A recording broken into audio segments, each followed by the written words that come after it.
लोगों के बीच एक जलसा मुनाफिक करने का अहम मकसद ये है कि हमें अपनी वाहवाही या बड़ाई को साबित करना नहीं है। इस जलसे को रखने का मकसद मुझे अपनी पहचान या अपनी शनाख्त को वाज़ेह करना नहीं है। इस जलसे को मुनाफिक करने का अहम तरीन मकसद वक्त की अहम तरीन जरूरत है, जिसके मद्देनजर हम लोगों ने ये फैसला किया कि इस जलसे को मुनाफिक करें। आज हम देखते हैं हमारे अपनाए वतन, बराबरान वतन इस तरह अपने आबा व अजदाद की तारीख को किस तरह बेहतरीन अंदाज में पेश करते हैं, जुलूस व रैलीज निकालते हैं, आए दिन जलसे करते हैं, आबा व अजदाद की तारीख, उनकी तारीफ अवाम के सामने लाते हैं। जन्मदिन जिस तरह हमारे सैयद मुख्तार भाई ने बताया कि जन्मदिन का हमारे इस्लाम में कोई कॉन्सेप्ट नहीं है, मगर यौम तालीम का मनाना हमारे इस्लाम में इसकी इजाजत देता है, क्योंकि इस्लाम की जो मुक़द्दस किताब है कलाम पाक, उसकी पहली आयत अल्लाह ने इक़रा बिकुमुल्लाह, यानी कि इल्म की शमा रोशन करो, इल्म सीखो और सिखाओ।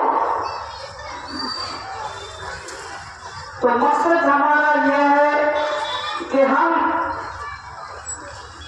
सभी बिरादरान वतन, हम सब इत्तेहाद और इत्तेफाक से इस वतनज़ीर भारत में रहते हैं, रह रहे हैं और इंशाअल्लाह सुबह क़यामत तक हमारा इत्तेहाद बाकी रहेगा। हम अमन और सुकून से अपनी जिंदगियां गुजारेंगे वतन-ए-अज़ीज़ भारत में।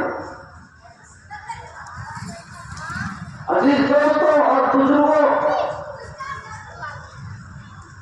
हम जिस तरह इस देश की आजादी के अंदर तमाम उलमाए दीन और कई फ्रीडम ऑफ फाइटर्स, कई शहदाओं ने अपनी शहादत दी, तब कहीं जाकर मैं वसीमुद्दीन किरमानी बड़ी बेबाकी, जुर्रतमंदी और आजादाना फिजा में आजादी से अपनी बात को आपके सामने रख रहा हूँ। ये एजाज मुझे अगर हासिल हुआ है तो हमारे वतन-ए-अज़ीज़ भारत की आजादी में जो शोभा शहीद हुए हैं उनके सत्तर में आया हुआ है। तो उन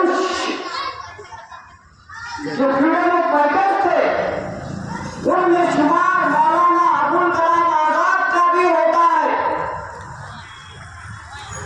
जो इस देश वतन-ए-अज़ीज़ भारत की आजादी में अहम नुमाया किरदार अदा करे थे। आप माहिर तालीम थे, क्योंकि एक स्ट्रैटेजी, एक प्लानिंग, एक दूरंदेशी के तहत काम करे तो कामयाबी और कामयाबी से हमको हासिल होती है।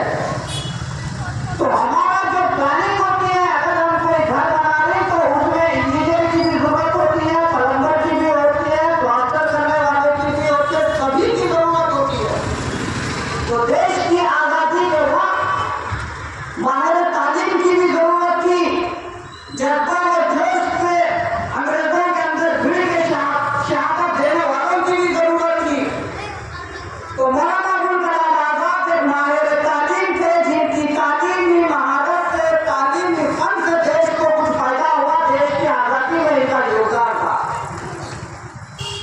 जब देश आजाद होगा 1947 में, तब पहली पार्लियामेंट में इलेक्शन हुआ।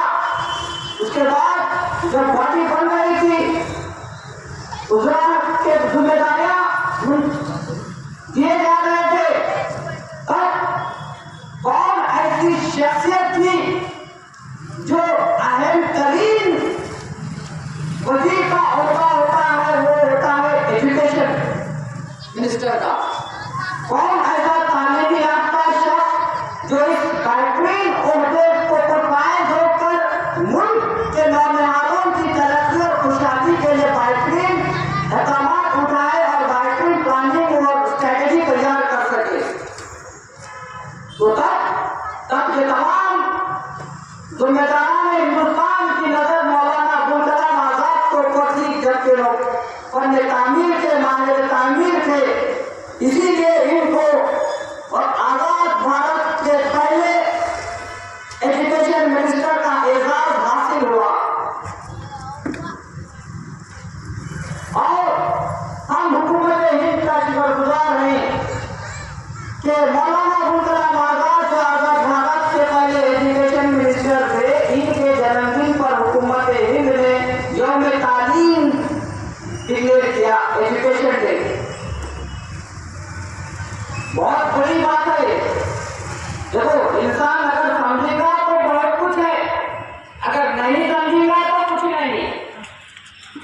लोग कहते हैं अरे शेर का हाइट तो हाथी से कम होता है, ग्राफ हाथी शेर से बड़ा होता है, भी क्यों जंगल का पाछा शेर को कहते हैं।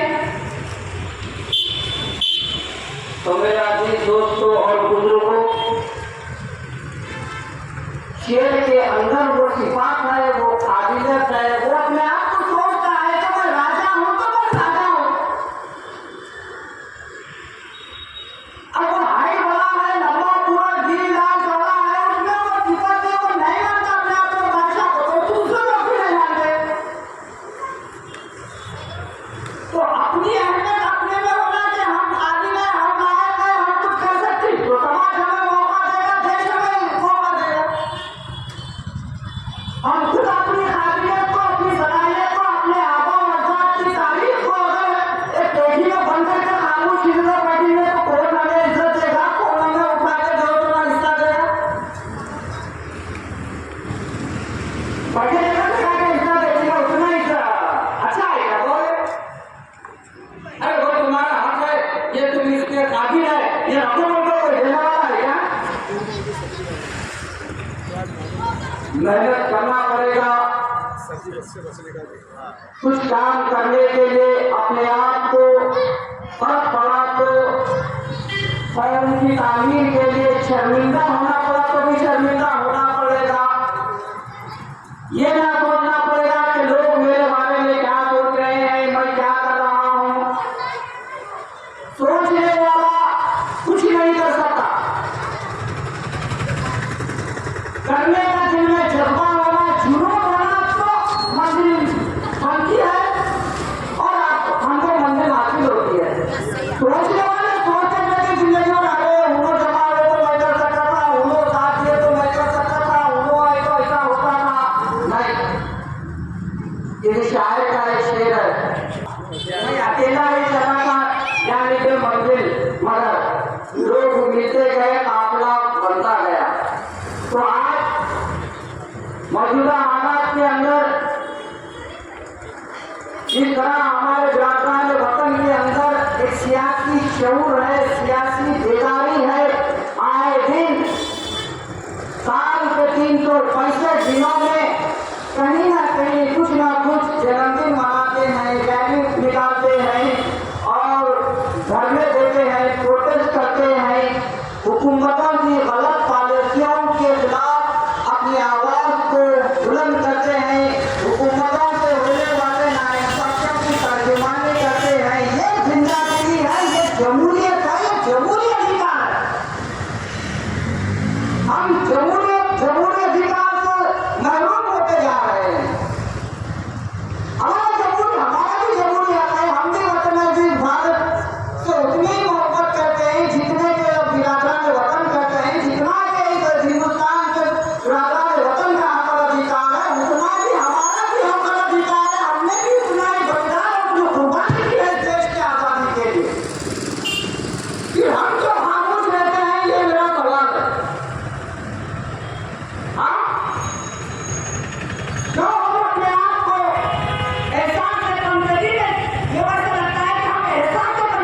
जी रही है। जो इंसान जो कौम एहसास से कमजोरी का शिकार हो जाती है वो जवाल की तरफ पहुंच जाती है, उस कौम का जवाल शुरू हो जाता है। जो कौमों की तामीर एहसास और बुलंदी से पैदा होती है कि हम भी किसी से कम नहीं, हम भी बराबर में अधिकार है, हिस्सेदार है। जब हमारे मुल्क अपना जो भारत का आइन, दस्तूर, संविधान, जस्टिस, इक्वालिटी, फ्रेटर्निटी, लिबर्टी सभी के लिए है ना, सभी को हक का अधिकार है, सभी का खून शामिल है। इस देश की मिट्टी में किसी के बाप का हिंदुस्तान हो,